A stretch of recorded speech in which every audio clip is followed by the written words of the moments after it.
राधे राधे भक्तों, शास्त्रों में जीवित पुत्रिका व्रत का विशेष महत्व है। यह व्रत संतान की लंबी उम्र और सुख समृद्धि के लिए रखा जाता है। इस साल जितिया व्रत 25 सितंबर को मनाया जाएगा। इस दिन माताएं निर्जला व्रत रहकर भगवान जीमूत वाहन की विधिवत पूजा अर्चना करती हैं। इस व्रत में विधि विधान से पूजा करके व्रत कथा को ज़रूर पढ़ना या सुनना चाहिए। वीडियो शुरू करने से पहले मेरी आपसे एक छोटी सी रिक्वेस्ट है, चैनल को सब्सक्राइब कीजिए और मेरे सपोर्ट के लिए वीडियो को लाइक कीजिए। अब शुरू करते हैं चिल्हों और सियारों की कथा। एक वन में सेमर के पेड़ पर एक चील रहती थी। पास की झाड़ी में एक सियारन भी रहती थी। दोनों में खूब पटती थी। चिल्हो जो कुछ भी खाने के लिए लाती उसमें से सियारिन के लिए जरूर हिस्सा रखती।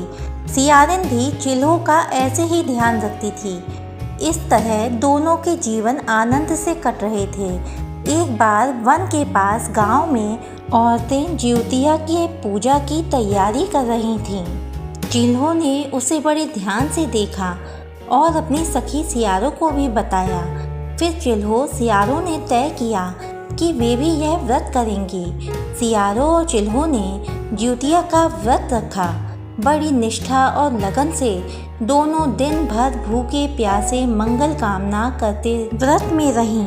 मगर रात होते ही सियारिन को भूख प्यास सताने लगी। जब बर्दाश्त न हुआ तो जंगल में जाके उसने मांस और हड्डी पेट भर कर खाया। चिल्हो ने हड्डी चबाने के कड़कड़ की आवाज़ सुनी तो पूछा कि ये कैसी आवाज़ है। सियारिन ने कह दिया, बहन भूख के मारे पेट गुड़गुड़ा रहा है, यह उसी की आवाज़ है। मगर चिल्हो को पता चल गया। उसने सियारिन को खूब लताड़ा कि जब व्रत नहीं हो सकता तो संकल्प क्यों लिया था। सियारिन लजा गई पर व्रत भंग हो चुका था।